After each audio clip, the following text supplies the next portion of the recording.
Okay, thanks for coming, everyone, on what I know is a beautiful day with a lot of cricket attractions to make sure that you're not here.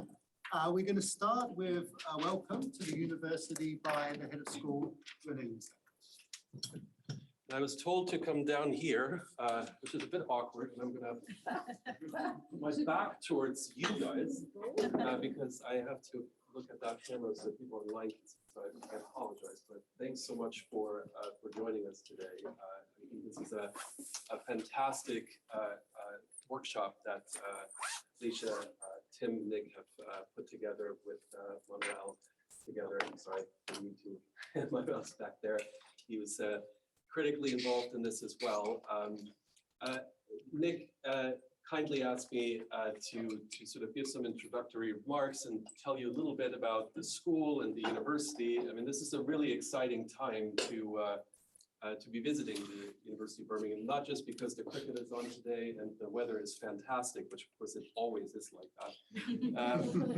that, but it's like there's a lot happening at the University of Birmingham, and I'm just going to tell you a little bit about some of the things that are happening and why I think it is a particularly exciting time to be working here in the School of Government, or indeed like visiting and being associated with the school. So some of you might have heard that the university sort of a couple of years ago embarked on a new university strategy, and one of the headlines was that like we were going to try to move into the top 50 globally, and you know, at the moment we're probably sort of like around 80 to 90, and you know, obviously this is like a pretty daunting prospect to make such a big leap. You know, we're supposed to do this by 2030, but I think the way that especially in the school and in our College of Social Sciences that we sort of have gone about this is like it's actually been a really exciting you know, journey that we've embarked on here. And part of what we're trying to do in terms of achieving these objectives is to sort of think about, like, you know, how we present ourselves as a school and how we work together. And you know, the school has a long tradition and like has always been really excellent. But I think for the longest time, you know, it was sort of three excellent departments in the school that kind of coexisted. So we have, for those of you who don't know, we have the International Development Department, we have Political Science and International Studies, and we have the Institute for Local Government Studies, which incidentally is going to be renamed as the Department of Public Administration and Policy as of August. And all three of those departments are doing excellent work and have a really, really strong reputation. But like I said, there wasn't really that much you know, overlap, and I think that's really changed over the last few years, and we've really made a conscious decision to sort of integrate the departments and make sure that people talk to each other and work together. And this is why I'm so excited about what Tim, Alicia, Manuel, and Nick have embarked on here with CEDAR, because this is a truly cross-departmental center. You know, in the audience, you can see people from all three departments. You know, there's buy-in in terms of the activities of the center more generally from all three departments, and this is exactly what we're striving for, because there are a lot of like the work that is going on in the three departments is oftentimes very closely related, but used to be kind of operating in parallel. And I think we're now at that point where that is changing, and I think that's incredibly exciting.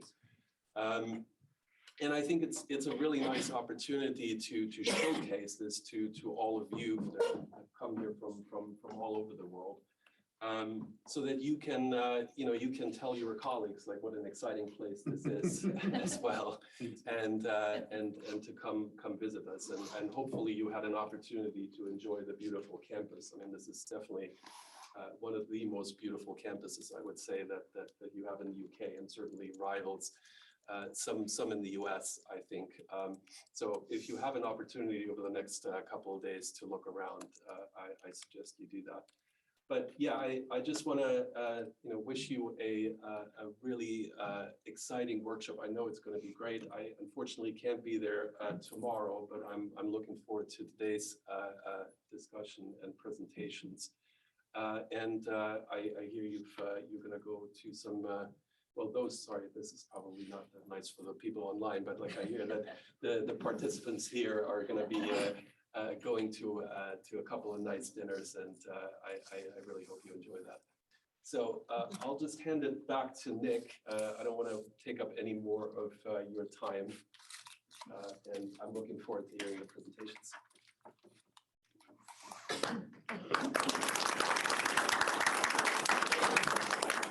Thanks so much, Ronnie. We weren't going to use the mic, but Manuel told me it was a good idea, and what Manuel says goes, because Manuel has really done all the work for this. So first of all, thanks to Manuel for both being a brilliant postdoc, but also so much effort. We had a great event earlier this week on, in a sense, rethinking corruption and the unintended consequences of corruption. This is our second big event.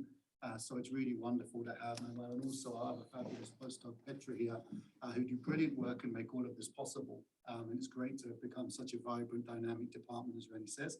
Thank you to Rennie and to the school and the college more generally. We've had fantastic support for CEDAR. And it's one of the reasons why I moved to Birmingham, was that I knew that we'd get this support and we'd be able to do exciting things that would be more challenging elsewhere. And I think CEDAR is a really great example. What is CEDAR? For those of you who are thinking, is this some kind of exciting tree we're getting in the new beautiful green heart outside at the University of Birmingham? No, it's the Centre for the Elections, Democracy, Accountability and Representation, something which has been coming to life over the last few months. We had a wonderful workshop on rethinking regimes from my colleague Gisselquist. And this is kind of the second major event and the official launch. If you go, you can now find a CEDAR website, CEDAR blog, and shortly, thanks to the brilliance of Petra, there'll be CEDAR podcasts, so a fully functioning department.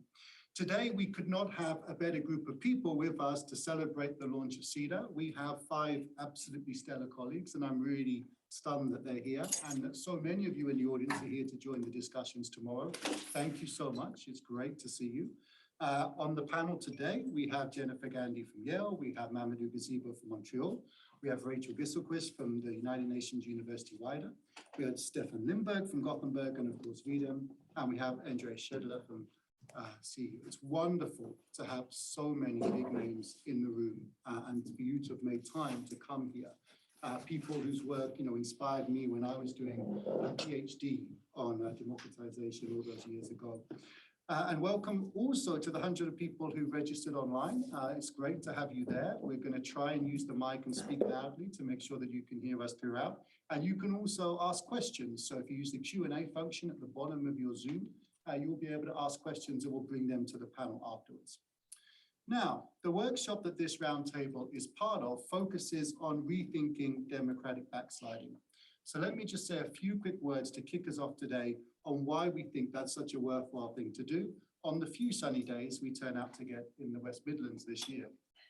First of all, it has kind of become a cliche to note the declining democratic quality around the world, with an ever-growing share of the world's population living in authoritarian states. But there's really a risk that the kind of consensus around that idea was so broad and the scope of that trend was so wide that we perhaps got trapped in some rather lazy thinking and a lack of critical reflection. Not all of us, of course, and certainly not the people on this panel, but certainly I think if you were engaged in some of the same debates and conversations that I was online, in the media, with policymakers, a lack of critical edge was perhaps something that we often noticed.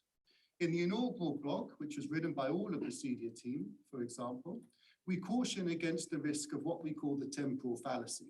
What's the temporal fallacy? Well, it's the tendency to view a series of different processes as being essentially the same simply because they're happening at the same time. We argue, in other words, that large numbers of countries have moved towards authoritarianism, which has naturally encouraged the perception that this has been motivated by some common global process at the same time. Partly as a result, a great deal of attention seems to have been given to a kind of global trend, the global trend in backsliding, the global rise of an authoritarian era, which creates the idea that there's a common set of processes that are happening across the globe and having roughly similar effects. This is not only wrong, it's dangerous. For example, we know in reality that some parts of the world are backsliding faster than others.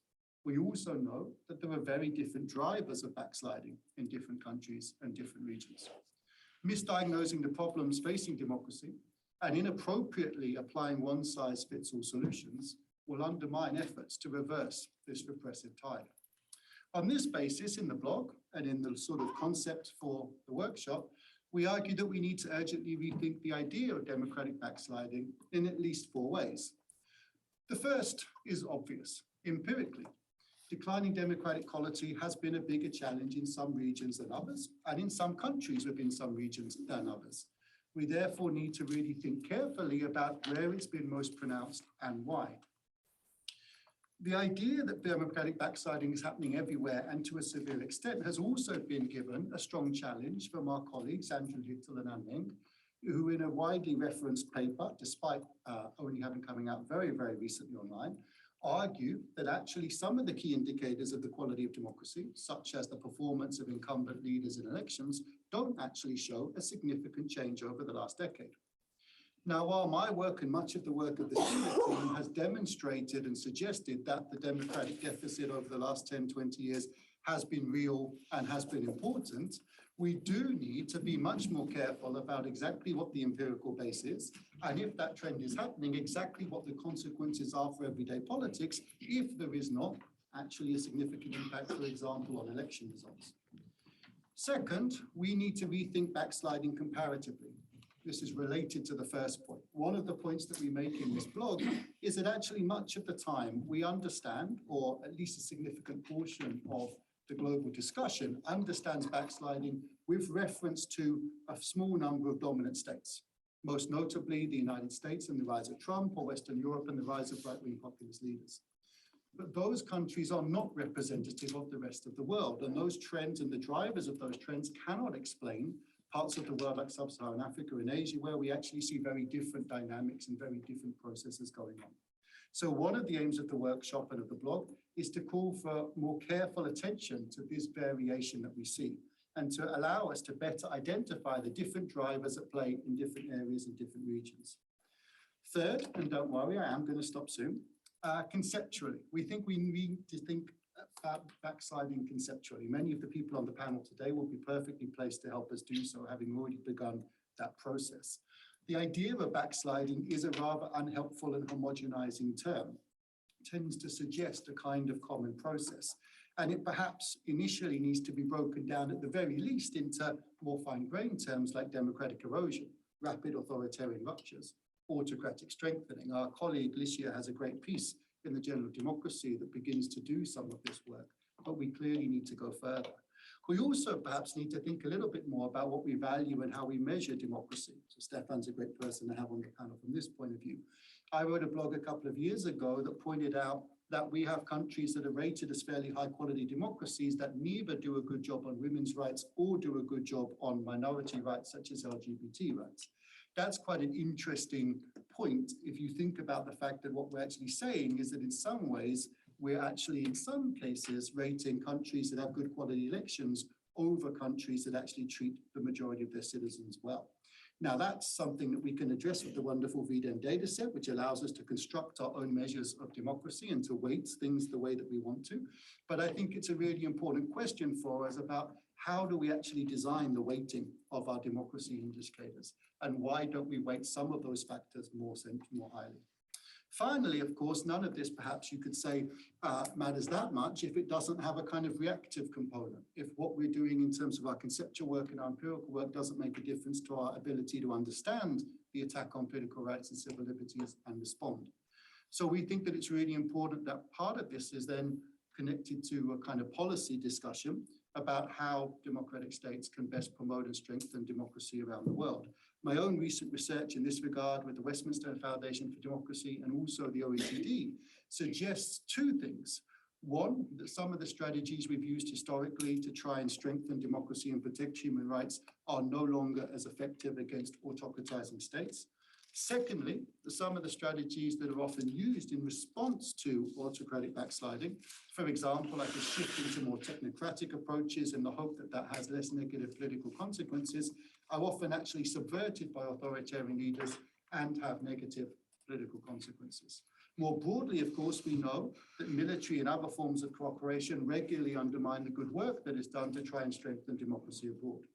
So at the very least, we need to critically evaluate whether donors and Western states claiming to be democratic and pro-democratic are in fact actually doing considerable harm, and what new strategies could be used to protect democracy around the world. If you're interested in any of these ideas or in learning more about CEDAR itself, please simply type CEDAR University Birmingham into Google and you will get our exciting new website. Now, I've already mentioned the fantastic speakers on the panel. Many of them really need no introduction, so I'm not going to spend a long time going through their impressive resumes. I know that you've got Google there. It's your friend. If you want to know about their brilliant latest publications and their wonderful institutions, you can. But I will introduce them one at a time so you know who's speaking. We're going to start with Staffan Lindberg. Staffan's also got some slides, so he's going to go and speak from the back. Each presenter will speak for 8 to 10 minutes, making their initial contributions. That's when we move to Q&A, and that's your job. Hopefully, ask interesting questions. Feel free to challenge them. Feel free to ask questions that might seem contrary to public opinion. That's all fine. And then we'll also take questions from online, and then we'll encourage our participants today to actually engage in a conversation with each other, and we'll keep going until we run out of inspiration. So, Staffan, thank you so much for being here. I'm going to pass you the mic in case anyone needs it. Okay. Otherwise, I have a voice. I was about to make that joke for you. All right, and thank you, Nick, for that introduction, for inviting us all here. And it's a pleasure to be on this panel, an honor to be with old friends and good colleagues, and also many here in the room. I'm going to bother you with, okay, now the clicker doesn't work again. Bother you with some slides. So Nick wanted this to be a conversation over today and tomorrow. So it's not really sort of, I'm going to try and comment on 3 of the 4 points and give some material into that can feed into that conversation. How are we doing? No? Should I test this? No, what? Does it work? Okay, good. So, no, it doesn't work. Yeah, no, it doesn't work. Can I? Then I click. Yeah. Then I click myself. Okay. Okay. The clicker doesn't work. Here we go. So conceptually, backsliding, democratic backsliding. Already Anna Luhrmann and I, in our 2019 piece on the 3rd wave of autocratization, there was a point where we picked that term of autocratization, describing a movement to illustrate that. Now the keyboard doesn't work either. So I use this one, or what do I use? This one. Okay, good. To illustrate a movement towards less democracy and over to the sort of the opposite to democratization as a movement towards more democracy. Regardless of where you start on the scale and regardless of where you end. It's a movement in a direction. It can have a magnitude. We can know whether there is a movement, we can measure the magnitude, and then we talk about autocratization. Then we have sub-processes of that. But democratic backsliding, sort of, at least in my world, it's sort of only here, right? Democracy is sliding back. And they're sliding back to something they were before, which is not necessarily the case. It's sort of building in an assumption in the concept, similar with many of the others. So, I mean, my sort of input here is stop talking about democratic backsliding unless that is what's exactly empirically is happening, which is far from always the case, right? And this comes from now, we developed this, what Anna and I did in that article, we developed that later with a group, big team of postdocs and assistant professors in this episode of regime transformation data set that measures this. I will come back with an example of that. Then on the second point, how much, where is it? And maybe a little comment on the little and Meng as well. You wanted me to do that, Nick. He's smiling. Okay, so let me do that. So first, sort of a few inputs from the democracy report from the VDEM Institute, which is not for the entire VDEM project. Karl-Henrik is here. He's not to be blamed for some of the things we say there, right? It's built on 31 million data, 4,000 country experts from 180 countries. So again, contrary to what Little and Meng say in the paper, only 12% of the latest coders are from at all, which is the most 12% from the United States of America.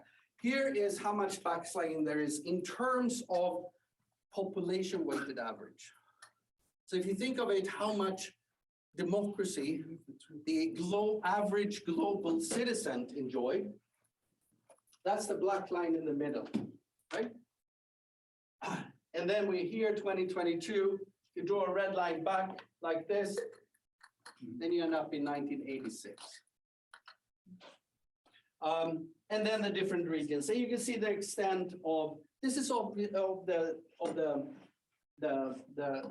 decline in many regions.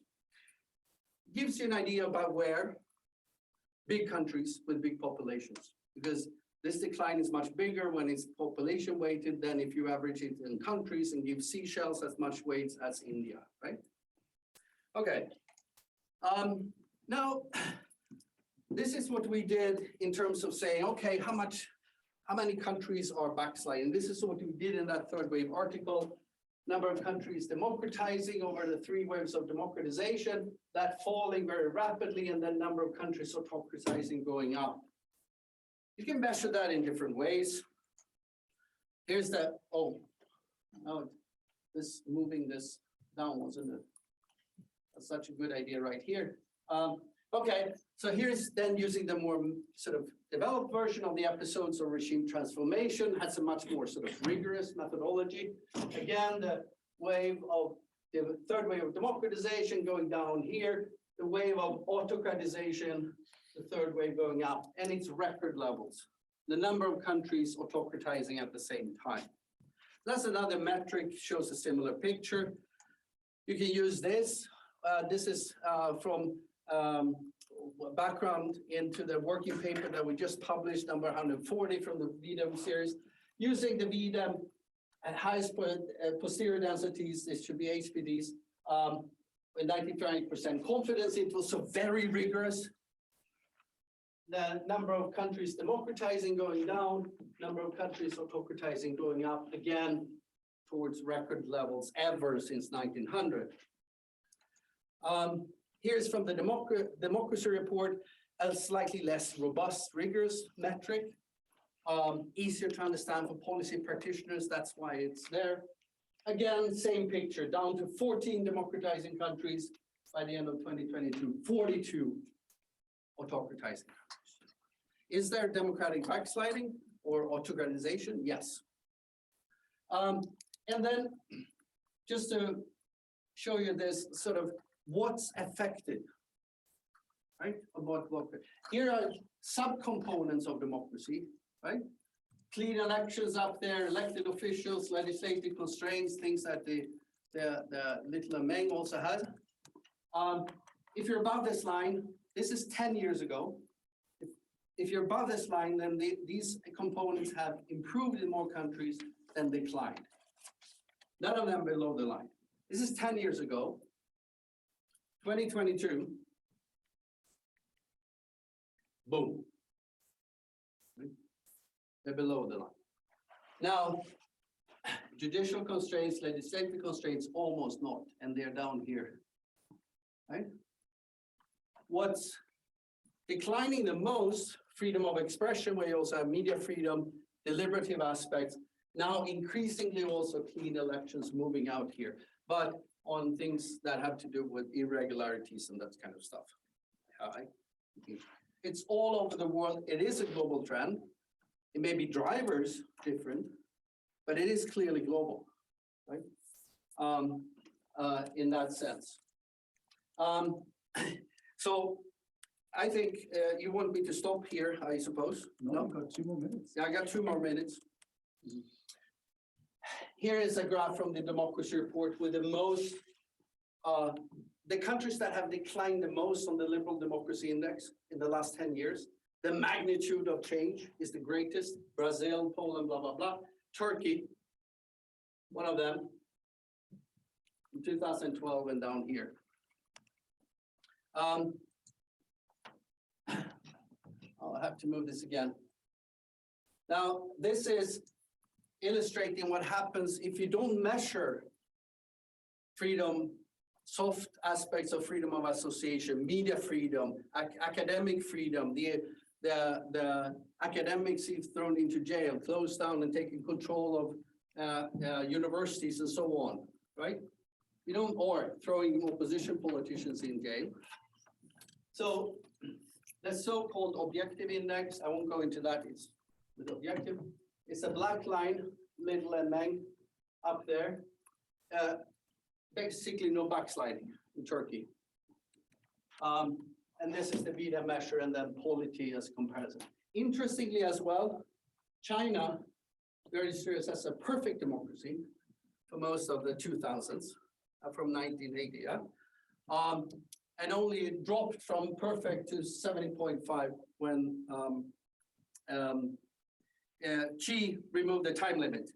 Why? How can that be? Well, because of missingness. There's tons of missingness in the data on those. So it's only, what was it, 3 indicators? Henrik, I think? 3 or 4. 3 or 4. Or that you measure things, you don't measure the things that are actually attacked and actually undermined. And that, I think, is a challenge for on the both on the conceptualization, proper conceptualization of democracy and proper measurement. Also the things that they're not so-called objective. I mean, I think you mentioned election results. I mean, we discussed that for like 30, 40 years. It's not a good measure of democracy, right? A very popular democratic country, government can get high. Of course, depends on the electoral system. There are other things going into it. But I'm running out of time. And I'm always very rules following. So I will stop there and see if there's, I can add more to the conversation as we go along. But this is some food for thought, I think, on these 3 of the 4 points of order. Thank you so much. Can we just get your mic in case Jennifer wants to use it?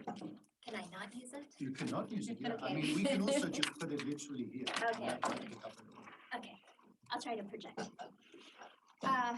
So most of my work is on autocracy, so I want to thank Nick and the CEDAR team for allowing me to be an interloper here and to learn from everyone more about democratic backsliding. I will use the term for lack of a better term right now.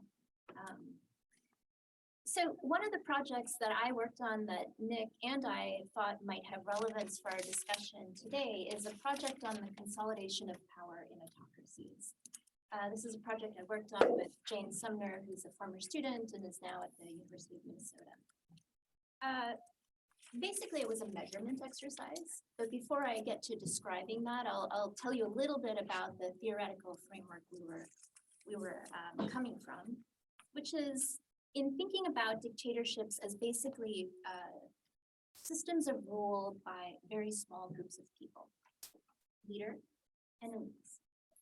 And broadly speaking, we can think about some regimes having relative balance of power between the leader and elites, simply because most leaders come to power with the help of financial, military, regional elites, and other types of regimes in which the leader has managed to rebalance things so that power skews more in his direction, so he doesn't have to share as much with the elites.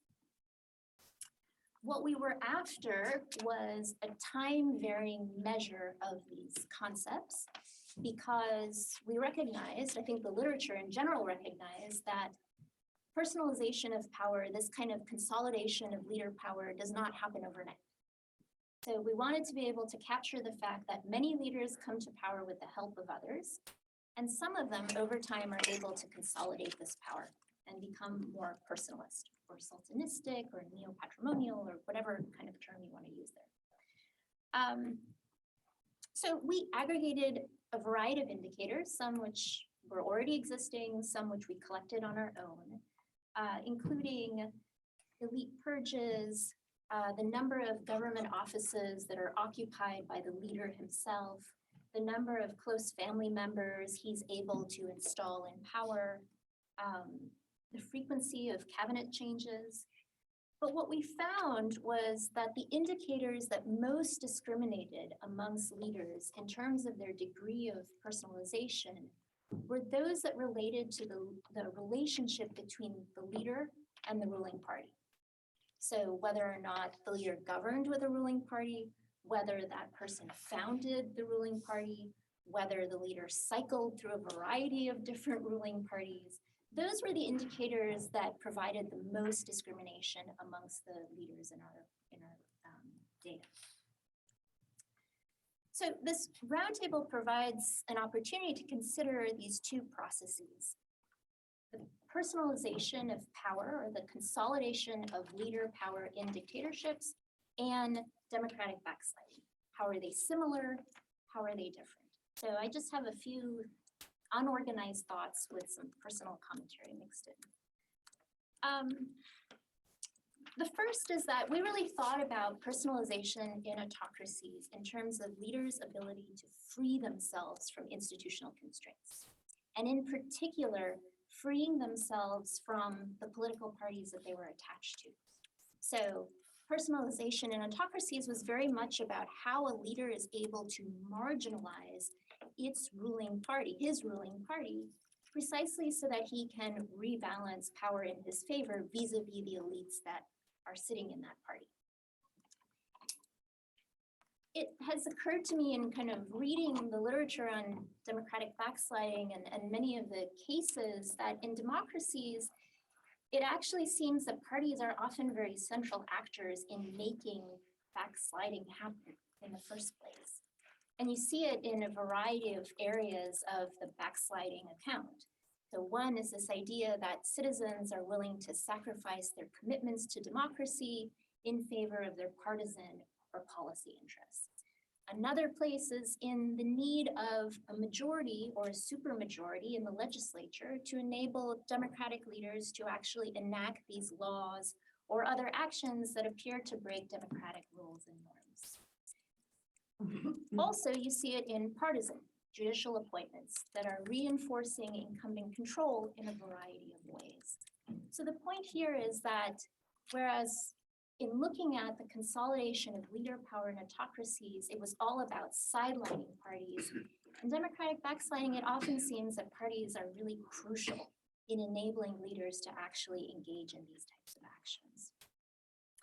It makes me wonder if we see a leader in power long enough, if we can observe these two processes chronologically.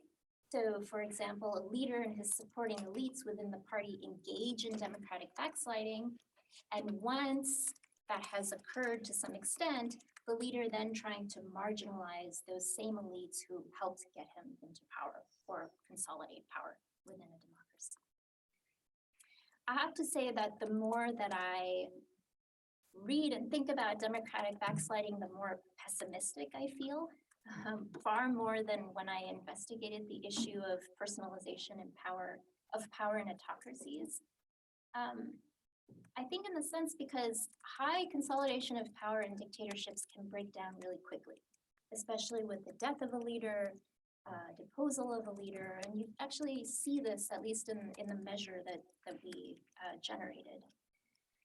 In democracies where you have an institution or an organization or a very large part of a party that is really committed to subverting the rules, I think that's a much more difficult trajectory to derail.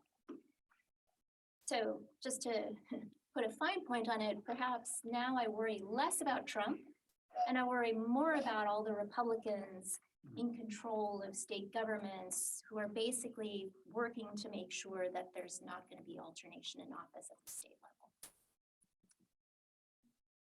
The second kind of broad point I thought of was that we can think about personalization in autocracies and democratic backsliding as basically different accounts of institutional change.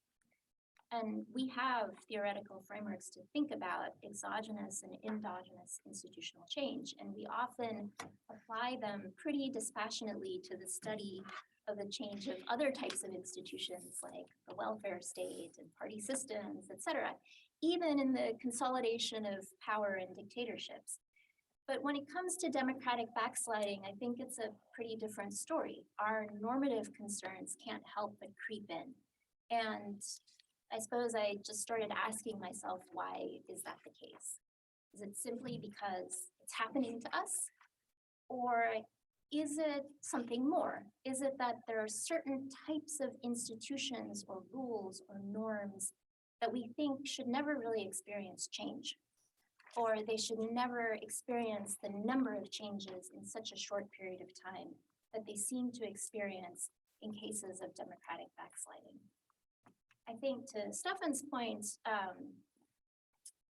some of our answers to those questions reflects our own deeply held views about our own conceptions of democracy. So for example, if I see incumbents changing a variety of rules about elections that make it more difficult for them to be dislodged, I worry a lot. When I see politicians change the way that judicial appointments are made, I worry, but maybe not as much. And I think that probably says something more about my own conceptions of democracy. And also, I think a broader disagreement about what are the types of institutions that we think are really sacrosanct in democracies, and which ones can afford to change without fundamentally undermining the regime. As I mentioned, it may simply be the case that we care more because these are happening, these processes are happening in the places where we live. I will end by just saying, if there's one small silver lining, at least among college students in the US, or at least among the ones I have taught, it's that they finally understand that the US is not an exception, that the aspects that make democracy fragile around the world also exist in places that ostensibly have been democratic for a long time.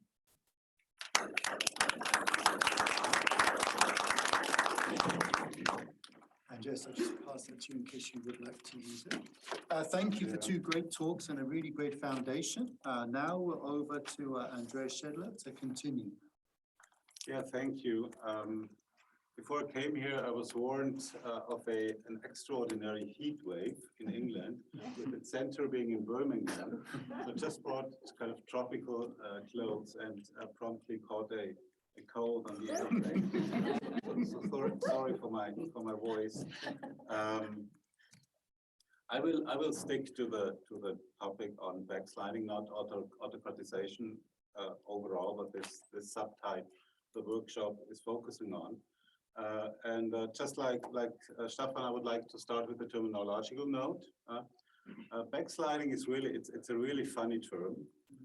It comes from kind of a context of religion and drug therapy, where it kind of designates individual weakness of will. Backsliders are those who have converted to the true religion or have said goodbye to alcohol, but then at some point are sliding back into bad old habits.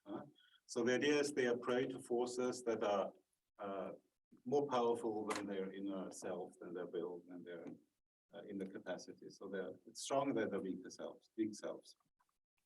And applied to political regimes, the metaphor suggests something similar, kind of the work of impersonal, quasi-natural forces that pull democracy back to some natural tendency, which, judging kind of the past 12,000 years, should be authoritarianism, I guess. So we are falling back to our old authoritarian ways 10,000 years ago. Kind of the funny thing is that this suggestion of the term stands in absolute contrast to the way we have been thinking about backsliding in the literature. We have not been thinking about it basically as some structural, inevitable, natural process, but something very much made by actors. Our perspectives have been resolutely actor-centered, and even more so, resolutely centered on, well, the leaders, Jennifer, you have been talking about, kind of individual persons who have been dragging democracy into basically electoral authoritarianism. So the standard narrative in the field is that the most frequent form of, let's say, democratic retrogression or regression has not been the classic quick death, military coup, etc., but some kind of slow death, a slow incremental transition to electoral authoritarianism, and that this transition has been the work of non-democratic governments, elected governments who come to power through free and fair elections, and then start basically capturing the courts, the state bureaucracy, the media, civil society, step by step, slice by slice. My term of choice for such kind of slow deaths of democracy engineered from above is democratic subversion. So in kind of what I would like to convey today is that we have been thinking about these processes in a kind of from a perspective of external observers that simplified the political world in a way I find kind of misleading, especially if we look at it from the perspective of actors themselves. In comparative political science, when we have been talking about these bad guys who dismantle democracy from above, we have been kind of routinely, habitually describing them as enemies of democracy. And we have a multitude of labels. We talk about non-democratic governments, illiberal actors, authoritarian populists, anti-pluralists, autocratizers, etc. All applying that, okay, here are some bad guys, the non-democrats, to do bad things. And we always issue pleas to be on the alert, to be on the watch for them, and to call them out if they make their appearance, and to stop them as early as possible. But the question is, okay, who are these guys? How can we recognize one if you see them? And I think the key problem today, and this problem kind of recognized by the literature, but not really grappled with properly, I think the key problem is that almost nobody declares themselves to be against democracy. Authoritarian ideologies are dead, except for some neo-fascists or religious extremists. Nobody attacks democracy in the name of some systemic alternative.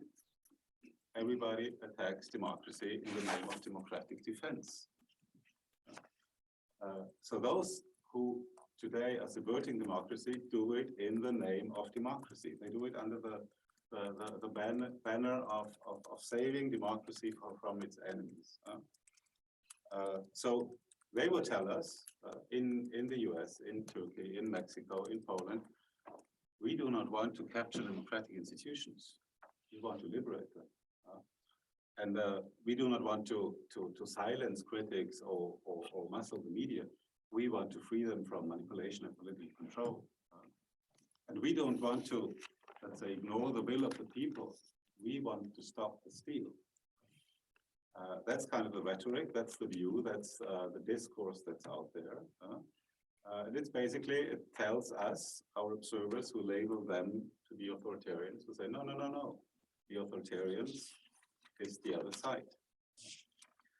And I think we may think these guys are phony, they are hypocritical, they are pathological liars, their claims are baseless.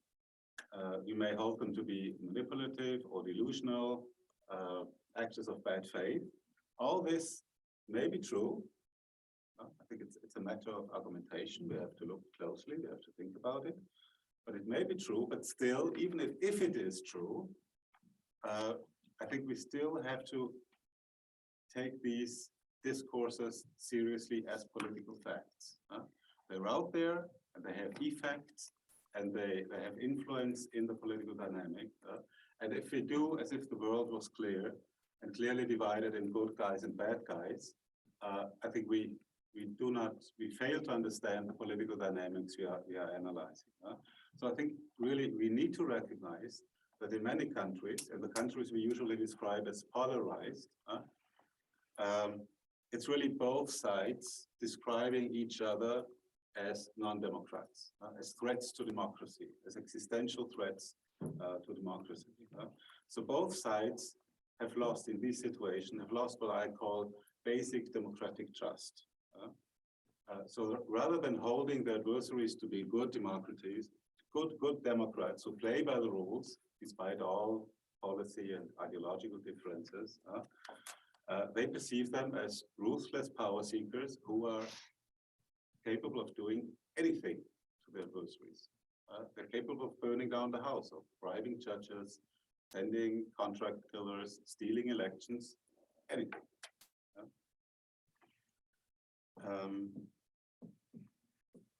So I think that's, one may say, well, that's just discourse or perceptions. That's not kind of tangible. But I think we should remember kind of, was it 30 years ago when we debated about democratic consolidation, we had that nice phrase we all know about democracy being the only game in town when it is consolidated. So this describes the situation when all political actors know the basic rules, obey the basic rules, and know that everybody else does so as well. As Adam Przeworski formulated it, in such a situation, no one can imagine acting outside democratic institutions. So I think that has really fundamentally changed. I'm not sure about kind of the overall trends of democratic subversion. I believe, Staffan, your trends of autocratization, that looks plausible, but it's a huge bag, right? On democratic subversion, I'm not that sure beyond kind of some salient cases. But what I am sure about is kind of this change, not at the objective, behavioral, systemic level, so to speak, but at a intersubjective level of beliefs and discourse, where really we have that intrusion of pervasive doubts about the democratic commitments of actors.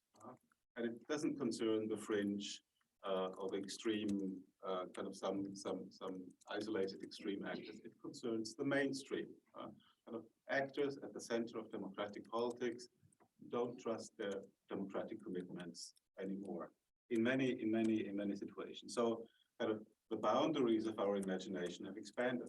So really, now we can imagine others acting outside democratic institutions. And if it is nothing else, I think what we often today describe as the global crisis of democracy, it involves this collapse of basic democratic trust and basically the end of democratic consolidation. The relative certainty we had that others comply by the rules, it's gone in many contexts. And I think it's a profound fact. 30 years ago, the old, am I already? I participated in that debate on democratic consolidation. I think it's over. It's not just that the debate is dead. I think the idea is dead. Today it even looks preposterous. It looks naive that somebody might believe that we could be getting back into such a lovely situation, in such a situation of tranquility and fundamental confidence in mutual reciprocal rule of evidence. So overall, perhaps, so it's a perhaps our democratic edifice still stands there, more or less intact, but definitely it looks shaky. It has started to look shaky to us. And I think that's the difference that makes a difference.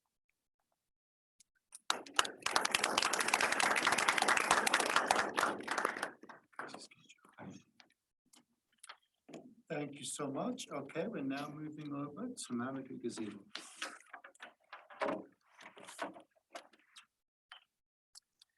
Mamodou, the floor is yours. Should I sit here or? So, thank you very much, Nick. Thank you, team. Thank you all the CEDAR team for inviting me to this exciting event. You know, when you are the last, almost the last speaker, things change a lot. So I have made a presentation, but I think I'll just leave it and, do something which is like a reaction to what has been already said. So I would say maybe 3 or 4 things. The first thing is about the concept of backsliding. So I think, Staffan, you are right to say that if we want to think about backsliding, we have to measure and to disaggregate what democracy means. It reminds me a paper I think Wolfgang Merkel wrote years ago about embedded and effective democracies, and he said democracy is not like a whole.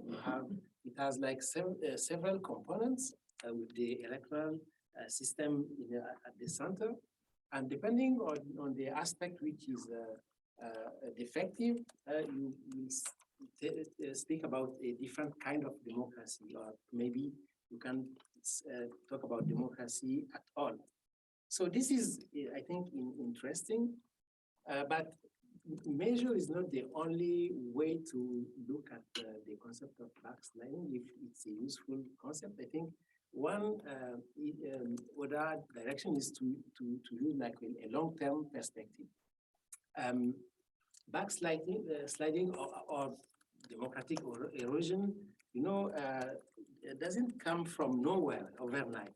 If you look at the literature on democratization, if you go back to the 80s, transition from authoritarian rule, it was a time when, we were very optimistic. Countries were moving finally back to democratic institutions. And then as time passes, the literature began to change. And we began to talk about, to have doubts about the democratic system. Some like Larry Diamond talk about the diverging patterns of democracies. And I think 2010, 2015, in my point of view, are like a turning point, because this marks the beginning of a long wave of democratic decline in the world. So I don't know if this is this must be called autocratization. I have questions for Staffan maybe during the discussion, or backsliding. If you want to use the concept of backsliding, I will. The first time I was in a conference like that, it was at Cornell years ago, and at that time, and I found Staffan, you have done a good job, like trying to clarify this concept of backsliding. At that time, my position was that if you talk about backsliding in Africa in particular, then you have to make clear the countries you are talking about. Because to backslide, Andreas, if you use this kind of terminology, a country must have democratized first. This is my own position. So backsliding, in my view, is a concept you can apply to a country which has democratized first and which is like experiencing a kind of democratic erosion. If you, in Africa, if you talk about countries like Cameroon or, I don't know, Rwanda or Uganda, and you talk about democratic backsliding, in my opinion, this is a problem. Maybe this is, you have to use another term, another concept, because democratization has not happened there. So countries where you can speak about backsliding are only those countries in Africa where the threshold of the democratic institutions has been crossed first. So some of these countries like Uganda have experienced a kind of liberalization. So if you go from liberalization to something else, what should you call this kind of phenomenon? I don't know. But I think it's important to clarify the concept first. The second issue, I think, is related to like the peculiarities of the African continent. If you look at what happened in Africa from 1990, when the first democratic experiments have been launched, and you look now where Africa stands, what is, I think, striking is that, things have not changed a lot.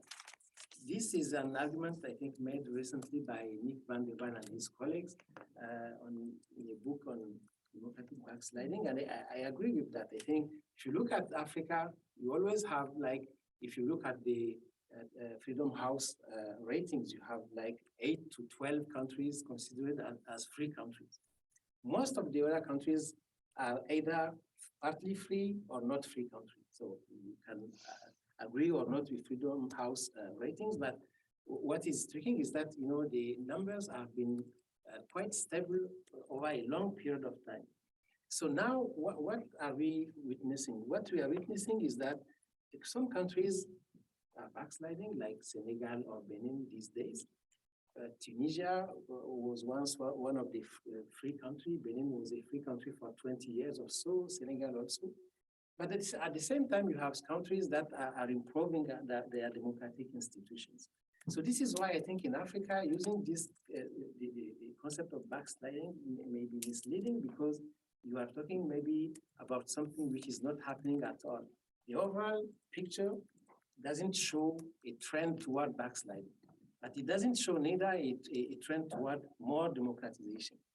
So Nick has asked us to talk about the drivers of backsliding, if it happens, when it happens in countries like Benin or Senegal or maybe South Africa under Jacob Zuma.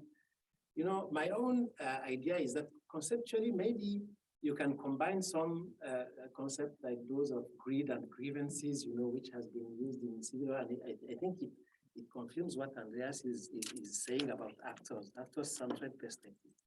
And if you do this, you have to look at the constraints or resources actors have to either undermine democratic institutions or be forced to stay in the democratic framework. So take, for example, some few cases like Benin. In Benin, greed and grievances, you have like now a president who is, and you also ask us to say, what does it say about human rights, for example? In Benin, you have someone who comes from like Trump, but he's not, I'm not comparing him to Trump. I'm not saying he's a African Trump, but he's a businessman. He thinks that things have to go very fast. He thinks that in the trade-off between liberty and prosperity comes first. So in a country like that, what has he done? The greed is greed for power, for more power. He has undermined most of the institutions. What he has done also is that he freed himself from most of the constraints, institutional constraints. And this allowed him to, transform Benin, which was for 20 years a democratic country, in a partly free country. The other thing is that if you look at some African countries, what I think should be observed and studied better is the international aspect of democratic erosion when it happens. Two things. First, if you look at the Western impact, one issue is the fight against terror. So if we have a large view of backsliding and we include countries like Chad, which has never been a democratic country, Chad now is like a country where the president can do whatever he wants, because Chad is seen as, a kind of peacekeeper in a region where, terrorism and insecurity is pervasive. So the West, but also the new actors in Africa, like China and Russia, for different reasons. For example, China gives African countries leverage. And when you have leverage, then you can free yourself from international pressure to democratize or to go further. Russia is a different, it's very different, because if you look at countries like Mali, Burkina Faso, Central African Republic, there, Russia is playing aggressively to contain the West. So you look at Central African Republic, President Touadéra has been re-elected, and at the beginning, he was a professor who continued to go to school and teach his students. And people say, oh, wow, this is a kind of different president. He will step down. Now he is calling for a referendum because he wants to stay in power. So you have to see these, great grievance, actor-centered perspective, and also look at the constraints and opportunities leaders have to undermine or remain in the democratic framework. I will leave the floor here to Rachel, and we'll have It's you're the professors in the room getting ideas above their station there for a moment. Okay, moving over to Rachel. Okay. So thanks very much. Let me put on my timer so I don't go over. But it's really a pleasure to be here. It's a really interesting workshop and a set of colleagues to be discussing this with. I wanted to shift gears a little bit in my comments and speak more to the fourth broad point that Nick highlighted in his opening remarks. So we've been talking a lot about backsliding conceptually, empirically, and comparatively. But I wanted to speak a bit more in terms of thinking about backsliding reactively. So how can and should we be thinking about reacting to backsliding? So I come to this topic as a political scientist, but also more recently as somebody who works quite a lot in international development. And so I'm kind of trying to bring in the development side a bit more in my remarks. And I wanted to highlight three broad points, three areas for consideration in our discussions as we go forward. Thinking about how development cooperation or aid can be used as a tool for democracy promotion to address backsliding, autocratization, more broadly engagement with authoritarian states. So I think the first point is really the value of caution here. I think democracy promotion raises a number of concerns for many of us. And I think we should also be concerned about the use of aid as a tool for democracy promotion. Since its origins as an institution at the end of the Second World War, right, it's clear that foreign aid has been linked closely with donor countries' strategic political interests and political considerations and national interests. And it's often this more than local needs or humanitarian concerns that drives aid allocations. And I think we should be clear about this. I think there's also very ample work demonstrating that aid has served to prop up undemocratic leaders, to legitimize undemocratic leaders.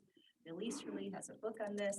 There's a lot of examples, certainly also in the background paper, I think that Nick and Marie wrote for CEDAR. There's also a good sized body of work looking at how aid in general and the delivery of aid flows can have negative impact on democratic governance. So for instance, there's the argument that the financing of public spending more through aid than through domestic revenues can sort of reorient governments towards accountability to donors rather than citizens. So they care more about what the donors think than about popular legitimacy. So I think we need to keep these things in mind as we think about reacting to democratic backsliding. But second, I think, well, we should be very cautious about being naive aid optimists or naive democracy promotion optimists. We also have to be cautious about being knee-jerk aid pessimists. In my reading of the evidence, there is solid evidence that aid in the aggregate hasn't negatively impacted democracy, democratic outcomes. This isn't to say that it doesn't do that in many circumstances, but in the aggregate, I think the evidence points to,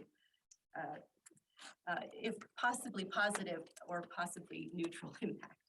And there's certainly, I think, solid evidence that democracy aid has had positive impact on democracy.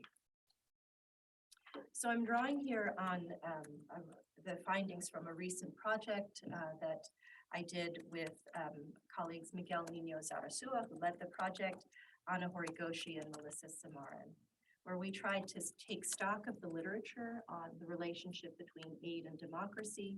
And we did that in two ways. Primarily, one was we conducted a systematic review of quantitative cross-country work on the relationship between aid and democracy. And secondly, we did new econometric analysis of the relationship between aid and democratic outcomes in 148 countries over the past several decades. So I'll talk, I think, probably in more depth about this tomorrow in our session.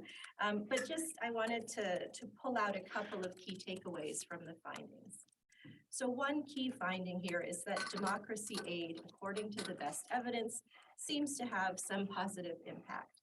This comes out in the systematic review results. If we look at the quantitative cross-country literature, there's certainly no consensus in the literature, but overall, the message seems to be some sort of evidence of positive impact.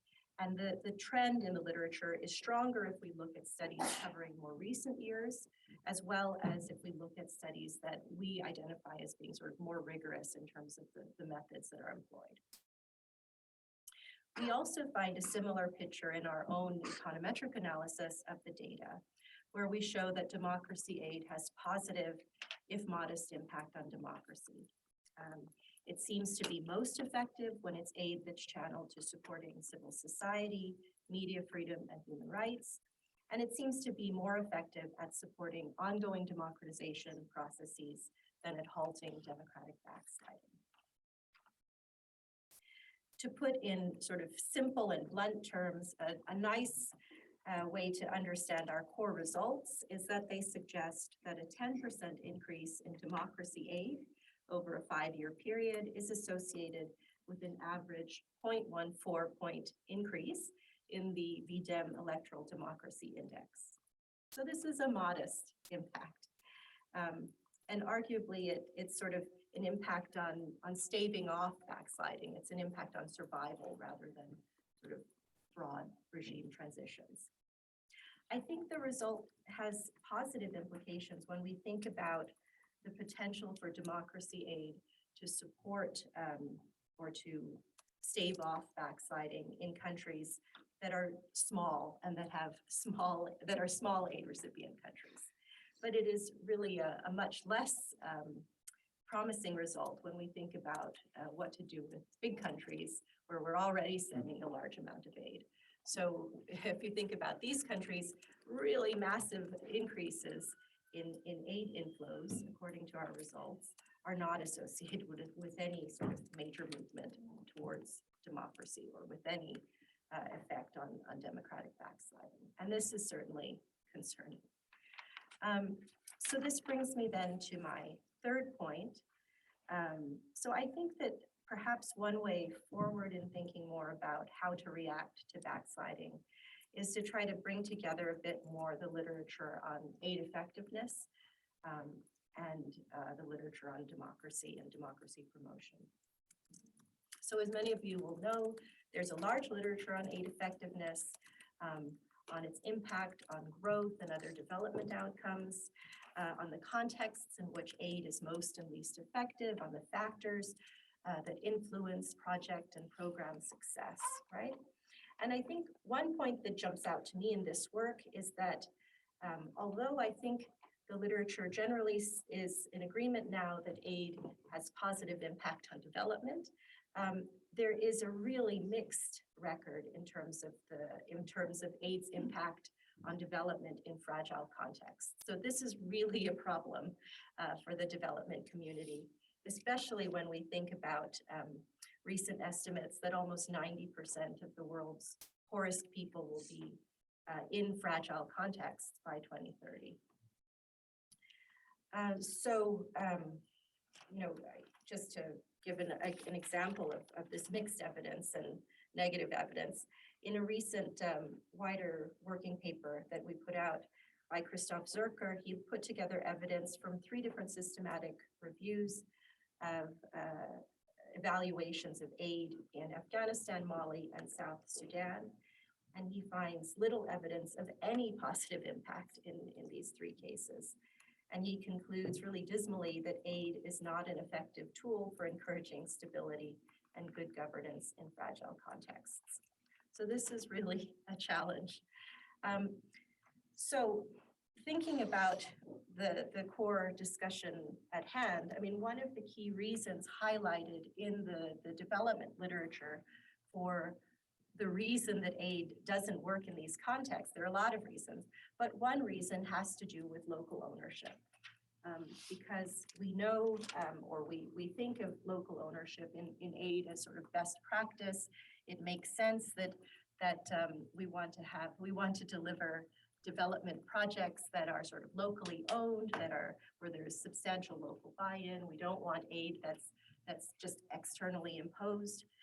But this is really hard to do in contexts where you have very low state and government legitimacy. So when there is very low state and government legitimacy, who represents the local? How do you deliver locally owned aid? This is, really a wicked problem. So it's in these contexts where aid is needed most, where it's least effective because legitimacy is low in part, right? So I think this is a challenge for us to consider in our discussions.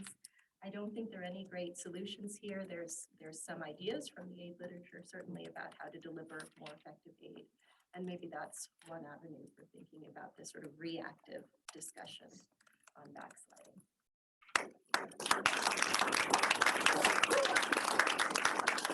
Thanks to our fabulous panelists. And it's even more challenging, isn't it? Because one of the things that we also know from the last few years is that one of the things that inspires anti-NGO legislation from authoritarian leaders is a big increase in funding to civil society from the international community.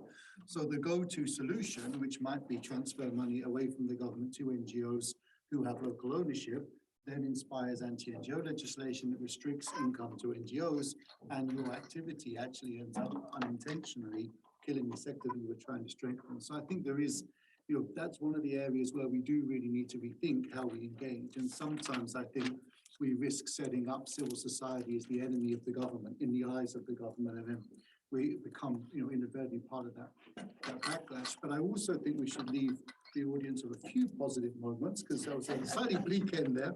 So we should also remind them that we do have some cases, right, that are moving the other way. We have Zambia recently, where we saw an impressive democratic election. We have countries, in fact, in every region, if you read the blog that we have on the CEDAR website, that are moving in the other direction. So there is a really interesting comparative question to be asked about what is going on in those countries. And one of the things that I suspect is going on in some of them is that we have aspects of democratic resilience, pockets of democratic resilience, bits of the state, bits of civil society, bits of the population. And when the stars align to bring those together, that generates an opportunity for kind of democratic rebound, we might also call it. But I don't want to start coining more terms controversially. Anyway, just to make sure that when you're asking questions, you can ask positive questions about positive stories as well as problematic questions about challenges. So, Manuel, if you could check the Zoom questions. I'll take a first round in the room because you've all come, which is wonderful. So we'll take 3 or 4 questions.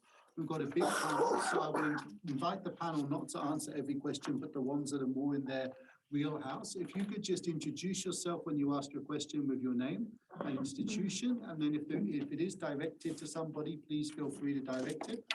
Questions to the panel are also fine. And please speak loudly so that you can be picked up by the audience mics. Thank you. Thanks very much, Nick. My name is Tarun Khaitan. I'm doing research at the Bonneville Institute of Human Rights at Oxford. I have 2 short questions. The first one is possibly directed at Jennifer, but the rest of the panel may also chip in. It's the flip side of the story you tell about personalization. So we are seeing in certain contexts, like Malaysia, like Sri Lanka, where the opposition wins and surprises itself by winning. Right? And it seems that the short window of opportunity that they have to depersonalize or redemocratize or restore democracy is often frittered away or lost. And I'm wondering, what is the explanation of that story? Why? Well, first is my assumption that the opposition is failing to restore democracy even when it gets the chance to do so, correct, sort of on a more global scale. And in second, why are autocrats just better at autocratizing and Democrats worse at democratizing? If that assumption is the right one. The second question is to Andreas in particular, and I don't know, I sort of was feeling more because you tantalizingly and rightly suggested that the normative waters are muddied. Nobody claims to be an autocrat today. Everybody is speaking in the name of democracy. But your opening was that this is particularly salient, right, as a political fact. And I haven't read anything in the literature that does not acknowledge that fact, but I was wondering what it is that you think is particularly salient about that muddled normative discourse that hasn't been picked up in the existing literature. So it sort of felt like you didn't get to the punchline. Yeah, hi, my name is Petra Koste. I'm from Charles University in Prague. I have a question for Mamodou, and it really resonates with me what you say, because I think our grievance about the backsliding, this word back, is really similar. So in Central and Eastern Europe, none of these countries are going back to communism. And so what does it mean back? Is it the ideal authoritarian? Is it about authoritarianism? What type of authoritarianism? What is it? So what we know from the empirical is that it's not going to be the same. The same is absence of democracy, of liberal democracy. That is similar, but not the repetition of the past. And I think, don't you think that like what they have in common, and I'm certainly not expert on Africa, but I love to read the literature because I think there is a lot of creative space in the variety of cases we have there. So I would put the third word to grievance, and that's fear. It's the fear of punishment. It's for impunity. He's like, look at Benjamin Netanyahu. He's going to, I mean, it's over some cigars, media exposure, and bottles of champagne that they exchange democracy of a whole country. It is the personal impunity over everything. It's not about personalization. It's about fear. It's about fear of facing what if the institutions really work. So yeah, if you could elaborate on that. Thank you very much. Just keep going. So I'm Karl-Henrik Knudsen from the University of Oslo. So I have a short question for Jennifer and a short for Andreas. So Jennifer, it was very fascinating when we talked about kind of different concepts. Some of us are using broader, some more narrow concepts of democracy and how you worry more when it comes to elections. But I was wondering whether or not that's focusing only on the core concept is also can be a bit dangerous in the sense if there are causal relationships, even for the things that you don't consider to be part of democracy, that could kind of further spur things happening with elections down the line. So I wonder if you had any thoughts that pertains also to our inability, I guess, as social scientists to really pin down causal relationships. But what if these courts are really important after all, and we should be more worried? So to Andreas, really fascinating on the kind of the naivete and being lost and our illusions being broken. So I come from a very naive Scandinavian country where we still have some illusions that there's going to be a handover of power. So I think it's still left in some parts of the world. But so one thing is whether or not that's kind of more of a US story, or if it's actually political scientists who are woken up and politicians have been more nuanced all along. And in relation to that, is it a good thing or is it a bad thing? So we're talking about this trust equilibrium, but on the other hand, if our illusions are broken, we are also more aware, right? So we can stop things before they spin out of control. So something about the balance there, if it's a good or a bad thing that our illusions are broken. Thank you. Hi, Emma Gillen from University of Birmingham. My question is it sounds quite broad, and I know we've been talking about contested terms, so I will break it down. So my question is more broadly, like, how do you think in the last 20, 30 years, globalization, as they say, has affected what is democratic backsliding? And in this case, I'm kind of more looking at democratic backsliding in the West, in that sense, that there is kind of a going backwards away from a more stable democracy. So it was kind of mentioned in relation to the aid and accountability to donors rather than citizens, and like the international pressures shaping the way that governments interact with citizens. But my main question was around like the changing nature of accountability of governments and why that might have affected what is now the democratic process and the trust in governments, because I think that's a big thing. Like governments don't hold themselves accountable, and people don't necessarily hold them as accountable as they would have before. And this, to me, or in my concept of globalization, would be to do with the interdependence of the different governments and their policies globally, and also their reliance on international organizations, not only directly, but also in the sense of what is like the inalienable rights, which are not being upheld by the governments because they're not seen as accountable to the governments. And so how that like change in accountability has affected democratic backsliding, and how we could might need to revise the way we see democracy or define democracy going forward to be able to work better. Thank you. Thank you very much. Yeah, Julia, I'm from the formerly German Development Institute. Now we're the German Institute of Development and Sustainability, IDOS. Thanks a lot for bringing all of us together. It's really great, and thanks for your inputs. I have 2 points. One refers to the concept and the backsliding. And when you criticized backsliding, Andreas, I mean, first of all, I would say I'm a German native speaker. So for me, the whole thing is semantically wrong, right? Because it's democratic backsliding. So a process backsliding is described by the adjective as democratic, which I think is already wrong from the outset. But if we believe that there is a backsliding of democracy or democracies, then I wouldn't go back 10 or 12,000 years as you did, because I think it's very plausible, because most of us are trained with this transition literature that relies on phases of democratization. So if we think in terms of erosion of autocracy, transition, consolidation, and we can go back as you showed on your slide, then backsliding is quite an intuitive thing, right? Because you slide back to another phase or turning point in these phases. But still, it's interesting that we never use the opposite, right? In whatever term, when we don't use autocratic backsliding, which would be towards democratization, if we take the opposite. So yeah, I don't like the term either. That's my message. My second point is a missing link, actually, and that refers to your introduction, Nick, and also to the basic democratic trust.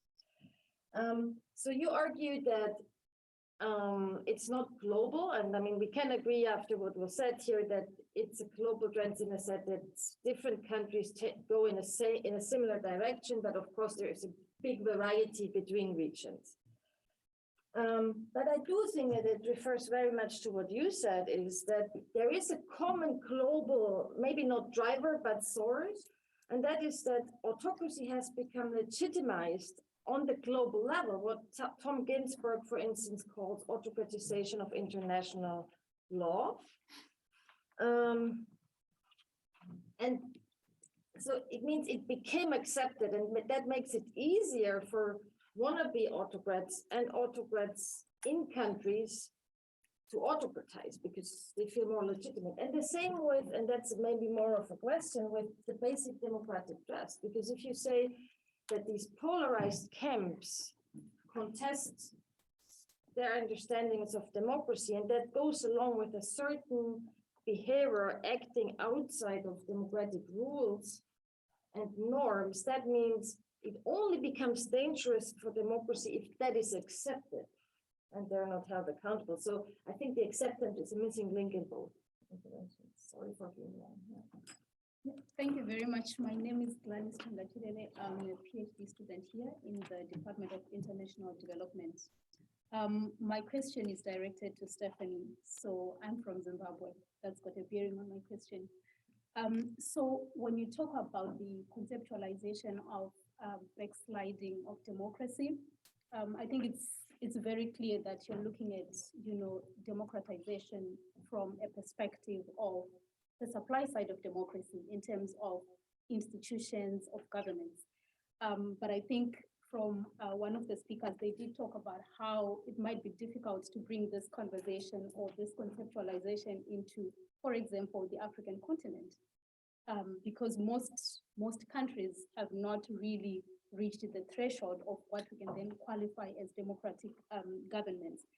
But I think there's been a lot of interest in terms of democratizing from the demand side of democracy, which is the citizens, demanding democracy on the continent. And I think one of the Freedom House reports indicated that part of the people who are most keen about democracy are people in countries that are autocratic. So you can clearly see that there's a huge drive and demand for democracy. And now I'm wondering, from your indicators of, measuring democratization or backsliding of democratization, do you think that the demand side of democracy does not absolutely have an impact on the concept or the discourse of backsliding? Have you done some researches to try and bring the two together and say, based on the supply side and what's obtaining on the demand side, this is what the narrative or the discourse of backsliding looks like? Great question, thank you. My name's Philip Amos. I'm a lecturer here in the International Development Department. I was involved in a large urban research project that finished about 15 years ago that had at its heart the kind of question, could the urban poor get their agenda on the political agenda? We broadly said at the end, yes, they could because of democracy. Now, this is interesting because we didn't start looking for democracy. We just happened to see that people were able to make their claims. And then we read off and said that this seems to be a positive spin-off of decentralization and democracy. So the simple question is, and I've been teaching this for rather too long, and I now have these slides up that say this, democracy, and this is now the result. And of course, it's now looking a bit dodgy. So the question, the more serious empirical question is, does the argument hold in reverse? And it talks to which bits of democracy we're talking at. And as far as I've been able to kind of ascertain, and I know India quite well, and I don't actually hear India in most of your discussions, and I think India is actually the biggest country if we're doing it on population terms. But from what I've been able to get a feeling on, and as far as I can work, I'm not sure that that argument so clearly holds in reverse, which would talk a bit to which bits of democracy we're talking about. And if I suppose we're taking a more positive thing, if we think about human rights rather than democracy as what we're worried about, and I think then, I just leave that there, but I'd be interested to know if you have evidence of if there's backsliding. I think it's a truly dreadful term, incidentally. If what's the impact of that, of what's happening at the local level? Thanks again. Final question, you'll be glad to know, panel, and then, okay. Okay, two more questions, and then we're going to call it a wrap for those in the room, and we'll take the Zoom ones in a moment, please, and then, yeah. Thank you, Nick. I'm Elena Denishkin, IVD. I'm teaching making policy and public policy related modules. I really enjoyed every paper, different approaches and different way to look at both theory and practice. But my question is to what Nick mentioned in the introduction on technocracy. And I wanted to ask you, do you see the impact of technocracy in one hand on long-term policy, where power can be either concentrated among the technocratic elites and therefore provide different framework for decision-making? Or do you see the impact of technocracy in a fundamental sort of way on democracy's corrosion, which was suggested in a number of publications looking at case studies from around the world? So what's your view on that? Thank you. Great, thank you very much. And finally. So my name is Mohammed Dube. I'm a student at the University of Birmingham. So my question is, is related to what Mamodou said about Africa not being a democratic continent and largely not being a democratic continent, and so the backsliding does not apply to it. In relation to that, we are now seeing changes happening in countries in the northeast of Africa, such as Sudan, Ethiopia, chartered in those countries. And in all those countries, there have been tipping points of some kind. And as we usually know, tipping points are times when change happens. And but from what we have seen so far, Ethiopia is not really democratizing, although there has been some kind of democratic election, but not to the expectations of the citizens of that country. Sudan went the way of the civil war after efforts by its citizens to to demand a democratic change or elected government. And so that now makes me think that maybe Africa is hopeless, when it comes to democracy, and adapting democracy, and maybe it's never going to work there. So what are your thoughts about that? Thank you very much. I thought so. I felt like 11 weeks of my teaching wasn't effective. I'm teasing. This is a long-running conversation. I'm just realizing, Manuel, that the questions were so brilliant. I think the questions were just as high quality as the panel, that we have too many, and we're not actually going to be able to do 2 rounds. So I think it might be worth just feeding in the online questions now, because I think we're probably only going to have time for 1 round of panel responses. So I know it's asking a lot, but let's have the online questions, and then I'll give each of you 5 minutes to respond to whatever of what's been said you would like to. So I'll summarize some of the questions. So there's a question for Rachel from Christopher Pomunio, and he asks, what should donors and partners in democracy support be doing differently? Then Owen Lippert asks to the panel, I guess, is the solution to deny travel visas to election riggers? Then we have 2 similar questions, one from Ibn Guzman, one from Saraya Zaid. And they both ask about, is concentration of wealth what's actually causing them autocratization? What about the role of failed economic policies?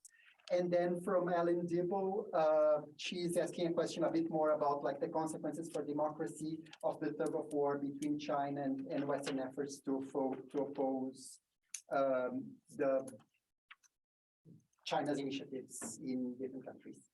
Thank you so much, Mama. Thank you for all of your help.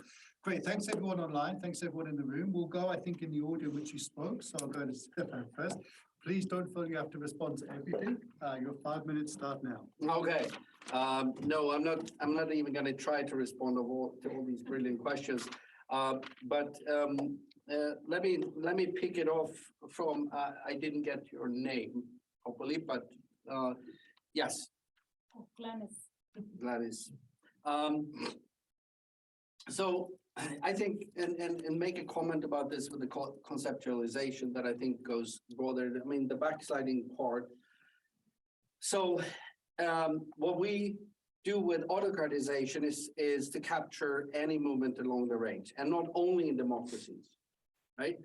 I wonder why we would want to, as scholars, constrain us to democracies only.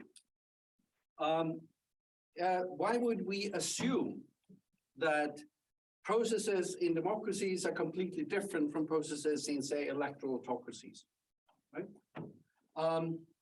Rather than empirically investigate it.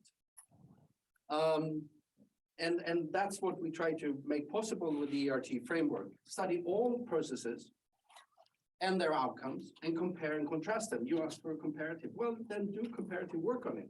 Show me that they're different. And it also makes for an awkward sort of, you need a crisp distinction when which countries are democracies to study backsliding or erosion or subversion or whatever you want in, which can be debated. But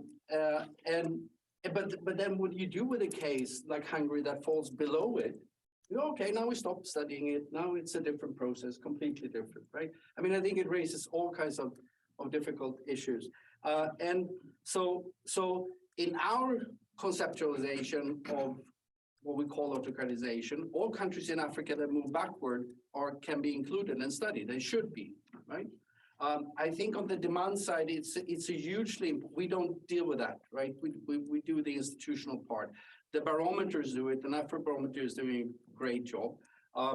and more work should be done on the link, on the impact and the possibly reverse causality or interactive effects between the demand and the supply side. I think we are doing too little of that. We should do more.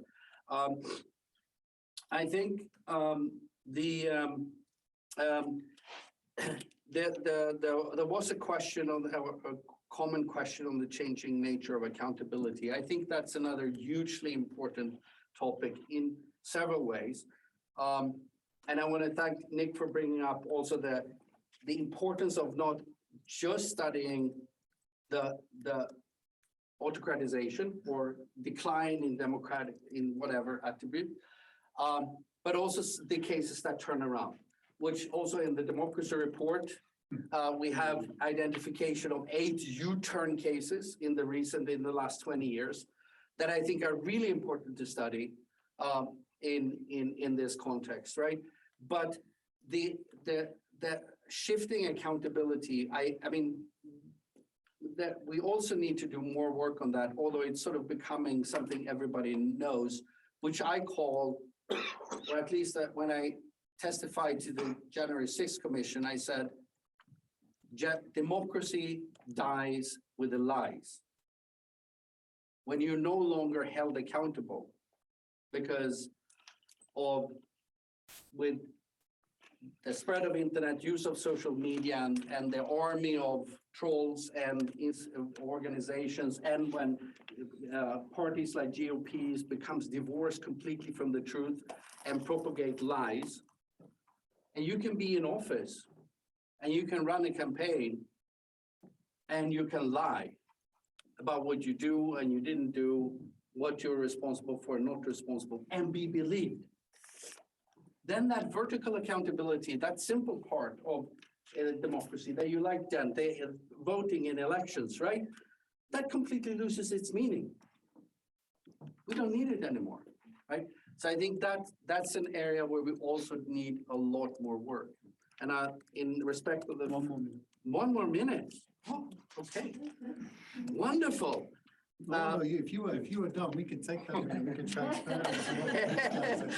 Didn't you say as long as it takes until midnight? And I think if I want to point to a third area where I think we need to do more work, it relates to one of the questions, or two other questions actually that you put together from online audience over there. The concentration of wealth, failed economic policies, say extreme increase in relative inequality spread across the world. Started with Reaganomics, Thatcherism in this country, and then the structural adjustment programs, Washington Consensus, the rest of the world. It's gone very far. Even in, I mean, Sweden also has extreme levels of relative inequality. And politicians, year after year or election after election, promising to do something about it and make your world better, and it continues to decline. I think that dynamic, we don't have the evidence to say, oh, it has this effect or that effect in this country or in that country or in this region. But that's another area where I think we need to do a lot more work in understanding and be able to explain what I would call autocratization. Mm-hmm. And as a member of the International Advisory Council of the Afrobarometer, I have to contractually say www.afrobarometer.net. The data is fantastic, and It does tell a story of powerful democratic resilience in terms of demand, despite growing constraints and frustration at the absence of supply. So please do check it out. Jennifer. Yeah, thank you. Great questions, and I'll just take two of them directed at me. So the opposition and the question about, we've seen some very prominent cases where they managed to win: Malaysia, Kenya, Mexico, and yet the outcome seems disappointing, to say the least. I think it's a great question as to why, and I've sometimes wondered if it has something to do with how it is they exactly win. So I think one question is about, if they win through the ballot box, are they actually getting votes by emphasizing the issue of democracy or not? And that, I think, is an empirical question that we don't know enough about. The second piece of it, at least I know a little bit about, which is when these parties sometimes form coalitions to actually win these elections. And the challenge is that these coalitions often kind of manage to form and work because there are all these backroom deals between politicians and parties.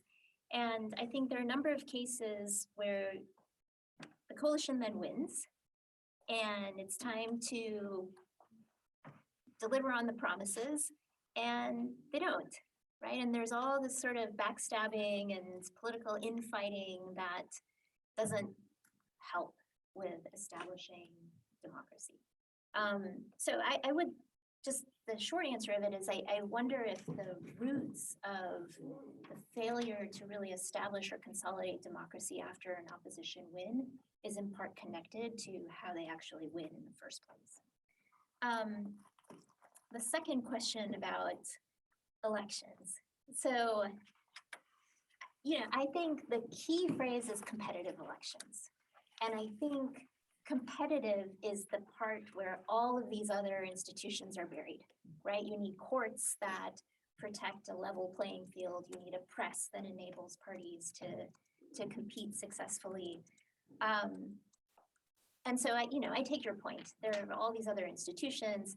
I guess maybe I don't want to say that attacks on these other institutions or movements on these other institutions aren't important. It's just that sometimes I'm not sure whether those actions really constitute backsliding or autocratization or whatever we want to call it versus something else. For example, if Biden had actually packed the Supreme Court, would I think about it as backsliding or not? I don't know. Whereas when we talk about, sort of attacks on the electoral process, that seems just much clearer to me. And so maybe just as a first order concern, to say those are the things that get my attention and I kind of focus in on first because they're clearer to me, as opposed to some of these other movements against other institutions, which I think sometimes are a little bit more ambiguous, in part because of the rhetoric of manipulative politicians, but also because I think there's genuine confusion about it. Thank you very much, Andreas. Yeah, thank you. Very nice, challenging questions. Which is my punchline? I tried again. Against our general habits in political science to think that all actors are equal, kind of the homogeneity of actors. Both the old transition literature, transitions to democracy, as the new transition literature, transitions from democracy, backsliding, they are based on this fundamental understanding of the world, that the world is divided into democrats and authoritarians. And as you rightly say, usually we are aware of the fact that authoritarians are not that easy to recognize, that they dissemble, that they don't preach openly their anti-democratic agenda, that we have to kind of dig underground, that there's a game of realities, appearances, masks, faces, etc. Yeah? But still, we usually kind of act, write, speak as if we had, as academics, I would say, some kind of privileged access to reality.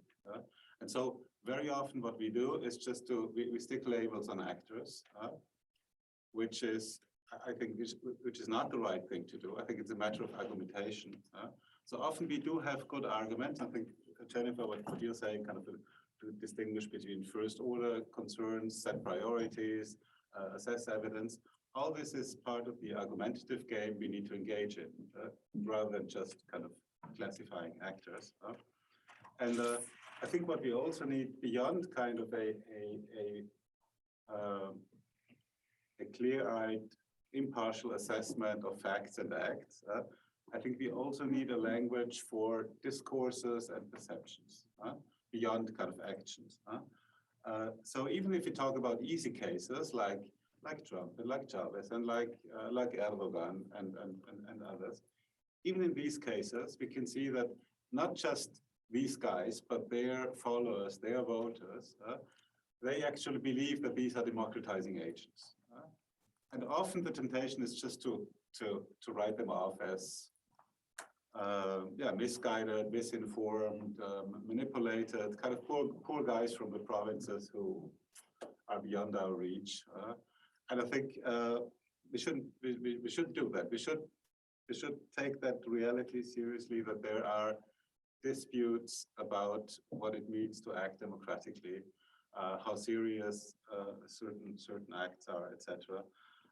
And even if we take sides in the end, I think it's really, if you don't see these debates, this kind of manifest mutual distrust, you really don't understand the dynamics on the ground. And Karl-Henrik, is this a US story? To a large extent it is. When talking about the US today, I'm always very tempted to describe it as a shithole democracy or something like. I mean, after Donald Trump, it is. It has. Sorry, I mean, this kind of the worst case scenario. We should have started with that. Moving towards the worst case scenario for the rest of it. Everybody's kind of happy not to be there, in terms of polarization and distrust and the mutual perception of enemies and transgressions of rules at many levels and suspicions and accusations of transgression. So if you want to know how a democracy without common shared ground in terms of expectations of rule compliance, how it feels, that's the US. And I think we are all worried with good reasons. I think many cases in Latin America are kind of coming close. I've spent a long time living in Mexico. It doesn't feel nice. So these stories go beyond the US, I think. And is it a good or bad thing to be mistrustful? Trust is not a moral category, it's a cognitive category. When someone really kind of violates democratic rules, we shouldn't be naive and just look the other way. We should kind of declare these guys to be enemies of democracy. So it depends on our grasp of realities. I guess these are my 5 minutes. I think so. That's okay. Sorry. Thank you. Thank you very much. I'm tempted to, answer most of the questions, but I will just stick to 4 maybe. The first one, Eastern Europe. I think, Eastern Europe has many similarities compared to Africa. At the same time, many differences. To think about Adam Przeworski's book on democracy and the market. The transitions in Eastern Europe is quite different because of this communist background and the fact that the process is, like he said, double, political and economic and so on. In African countries, if you take Benin, maybe the only case which, is like communist or something like that was Ethiopia under the Mengistu regime. But most of the African countries, the transition was very different. At the same time, they are very similar because of this, the state capture or the patrimonial practices you find in Eastern Europe and in Africa. I think the elites, they just, they just push those who were in power and they just sit down there and they are using the state for their own purposes. This is very similar to what we witness in Africa. So you said at the same time, things are not going back like things were before. There are many explanations to this phenomenon. The first one is that, and I think it's related to some issues raised here, is that if you accept this concept forged in the transitology literature, like liberalization, most countries, even in Africa, even in Ethiopia, have liberalized at some point. So these pockets of resilience you were talking about are there. Gladys said that the demand size is very strong. Afrobarometer data shows it very, very well. So even in countries like maybe at different levels, Ethiopia, Cameroon, for example, or Gabon, if you go there and you read some newspapers, you'll see, this is a free country because they criticize the president and so on. So it's, you have this liberalization which makes it very difficult to erode all the gains that have been made. So I think there are similarities there. And the other idea, fear. I studied it in another, in a book and in one or two papers. And the case of Benin, one of the explanations put forward for this initial success in Benin was that, they decided that the President Kerekou at that time in 91 will not be sued at all. They granted him immunity. And this was very, if you compare to other countries like Togo or Zaire at that time, it helped a lot. And now the fear plays also in another way, is that, when you come, most of these guys, they try to free themselves from any institutional constraint. Why? Because if you do this, then you can access to power as you wish. When you do this, then you commit abuses. When you do abuse, then you can't quit. Because if you quit, you will be just sued. Many countries in Africa, you find this problem. So I completely agree with you. The second issue is that, Nick, I think you are right to say we have also to be optimistic. I think one issue we should think about is that maybe this idea of backsliding and erosion is just something silly. Think about this in the 70s, Lind's book on, I don't know if it's 70s, but democratic breakdown, or the trilateral commissions, report on the crisis of democracy. They were at that time, I think it was 74 or 5, democracy is at risk, overload, and so on. And at the same time, 74, you have the Carnation Revolution in Portugal, which launched the third wave of democratization. Then you say, democratic transitions. And now, crises of democracy. Adam Przeworski wrote a book about the same issue Linz was working on, I don't know. So maybe there is something like cycles. So maybe this backsliding, we will not talk about it at all in 10 years, I don't know.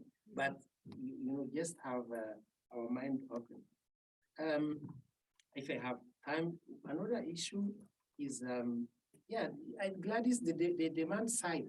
What is, if you want to have like an optimistic view, is that the Afrobarometer shows that, you said that even in the most autocratic countries, when you ask people, most of them want freedom. So there is like a disjunction between the state or the institution, the president and so on, and the society. So if you are an optimistic person, you would say, if the people want something at one point, and some people use it and say, look at Burkina Faso, people were on the street, but at the same time, there was a coup, we'll talk about it tomorrow, and people say, yes, and in Mali, I heard a specialist talking about it today, and he said, I think in Mali, if Goïta, the colonel, runs, he will be elected, because most people. But in a conference, I used to say, and I have many military friends, I used to say, people are applauding, they are not applauding autocracy, they are applauding because they have hopes. This is very different. So, even in those countries, people, they in French, French, I don't know, he says, in French, he says, tout le monde cherche le bonheur, même ceux qui vont se pendre. Even those who hang themselves, are looking for, happiness or something. So when people applaud military, it's not because they want, authoritarianism and so on. At least in Africa. If I have 1 or 2 minutes, 1 minute. So, I haven't said that Africa is not democratic and backslide is not at all a proper concept. What I say is that we have to be very careful, because in Africa, most countries have not crossed this democratic threshold. It doesn't mean if you go to Botswana, Namibia, Mauritius, Cape Verde, I don't know, Sao Tome, Ghana, you have, I think, countries where democratic institutions are strong. Ethiopia is a very different country. I made a paper recently, and I was looking at the electoral commissions. And in Ethiopia, they said, okay, the electoral commissions must be appointed by the parliament. The problem is that the parliament at that time was 100% controlled by the party. So this is, an extreme case. It doesn't mean that there is nothing going on. The last point is technocracy. I don't know if it's how, if you are talking about the technocrats or technology. Because what is my interest in technology? Look at Senegal, for example. Senegal used to be one of the few African countries without coups, at least unless for a short period of time, always liberalized political parties. Now they are, doing like elsewhere, cutting the internet and controlling people. So there are many things to say about this. In China, for example, if they use technology, if you are in China and you are like a criminal, they will find you.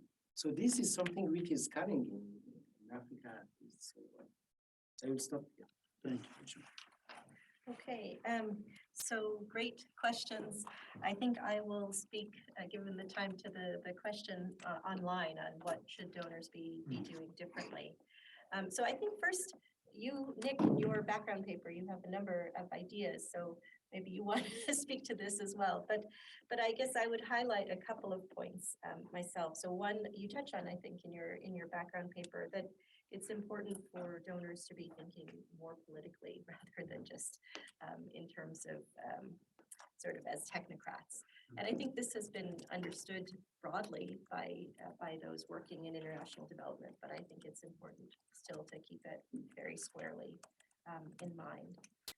I think another thing is to think about supporting fledgling democracies and sort of supporting countries that are democratizing. It was striking, we did some sort of simple calculations looking at aid flows to countries that are democratizing compared to countries that are autocratizing, compared to countries with different trends. And we find that there's really we see this drop in aid going over the past decades to countries democratizing and an increase in countries that are autocratizing. So if you think about where your aid money might have the largest payoffs, this is sort of precisely the opposite of what you would expect to want to do. Third, I don't know how many of you might have read this book by Staffan, Gambling on Development, and it's part of this discussion. I think it's been very popular in the UK in particular about political settlements and the importance of political settlements in understanding successful development. So countries might be successful in many different ways, but Staffan Durkan's arguing that one thing that's common with them is that they have this sort of pro-development bargain, a pro-development elite bargain, or pro-development political settlement. So what are the implications of that for aid? So one implication is that, the kinds of places where you would have the biggest payoff are countries where you have this sort of pro-development bargain. Of course, we're not only going to think about engaging with countries where we have this pro-development bargain. There are a lot of countries that have huge needs where such bargains don't exist. So in those countries, he suggests maybe we want to think about, we should be thinking about sort of areas where there might be more of a bargain, more support for development, these sort of pockets of success. So, maybe that's one way forward. Personally, I find it a little bit unsatisfying, but I think this is one way that we can think about piecing together responses. I think there's also certainly a lot more work to be done on sort of the way that aid is delivered. Do we want to think more about budget or project support? Should we be thinking about aid in particular sectors? Should we be thinking about sequencing of engagement? So those are some initial answers to the question. Thanks, everyone. I mean, just two quick things. I'll only say 30 seconds for me and we'll wrap up. I think, the question about globalization, was a good one. And I think there's two things perhaps to say. One is, the one thing I don't like particularly about the globalization is it kind of creates the idea that governments didn't have a choice, right? That this happened accidentally, no one knew what was going on, and we got rising inequality and a sort of problem with class mobility almost kind of by accident. We all wanted globalization. It's a good thing. It increases the size of the pie globally, and then we got sucked in. And in reality, it's actually a function of policy by government over many years. And so I think we talk a lot about inequality, but I think if you look at a lot of the really good sociological studies, it's the fall in class mobility, right? That is really one of the critical factors. And I think Pew did a study that showed us that class mobility in the US had basically declined consistently for quite a long period of time. So that American dream that I'm going to do something that makes life better for you is increasingly a kind of fraudulent promise. And I think that's going to generate over time problems, but that's not globalization, right? That's policy responses to globalization and then blaming globalization because you don't have the tools or you don't really want to deal with the real issues. It hasn't affected all countries equally, which is a good indication that it's not just globalization. In terms of what donors should do, everything you say is right, and the report that you guys did is really excellent. I would recommend people go and read it. I think the additional thing, though, which is clear from what Andreas is saying, is you have to get your own house in order, right? We can't go around the world talking about democracy right now. On the basis of what? On the basis of Trump? I mean, you know, almost everything you were saying, I was very tempted to ask you, you know, how a country whose MP resigns, you know, in the days leading up to a critical report being released, and then spends the day of the report being released lambasting the report on the basis that it was created not by a democratic body, but actually by some kind of kangaroo court. How would that fit into your model? You know, we can't have that kind of politics, and we can't have those kind of democratic failings, whether we're talking about structural racism, or we're talking about voter suppression in the US, or whether we're talking about what's happened in the UK and the rise of corruption in the UK, the declining public standards, and then go and talk everywhere else about democracy, right? I think fundamentally, route one, we have to get it sorted at home. And then we have to explain that we have problems with democracy, and this is a global conversation about how to deal with it. And we can learn lessons from other countries and not be the people exporting democracy, but the people learning. I think that would be number one. The very final thing I would say about maybe a reason not to be so pessimistic is that, and Andreas reminded us something very important, which was there was a point when we were all very excited about democratic consolidation, and now most people don't want to use the term, right? And we're actually in that moment where I think a lot of people are going to do that again. There's an idea of autocratic consolidation. And people are sure that we're going to enter an authoritarian period that's going to be that way for 20, 30 years. And my optimism is that I think that's just as flawed as the moment of democratic consolidation was. I think actually most authoritarian governments fail. They fail on the economy, they fail on stability, they fail on conflict, right? We know this from most of the data that we have. So if authoritarian regimes are actually going to prove to be, in many cases, worse than their democratic counterparts, if they're actually going to struggle to generate long-term development and economic growth, with a small notable exceptions, you know, few exceptions, then what we're actually going to see is exactly the same frustrations and anger directed at authoritarian governments that were previously directed at democratic governments. So what we're not going to see is an era of authoritarian stability and success. What I think we see is an era of authoritarian contestation, breakdown, and collapse. Now, the question is, I think, what comes out of that, right? Does divisive sports politics and conflict come out of that? In which case, no one wins and we don't really have authoritarianism or democracy, we have a vacuum. Or do we then start to see a pushback towards democracy? But I do think one of the things that gives me confidence is sort of Grance's point about the demand side combined with authoritarian failures. I think that means in 3 to 4 years, perhaps you start to see this sort of picking up U-turn countries becoming maybe something slightly more common than it is now. Anyway, something slightly more positive to try and send you home happy. But what we should really be doing is, first of all, thanking Manuel for putting on this wonderful event, doing so much hard work. And then our fabulous panelists for coming all of this way and doing such a terrific job.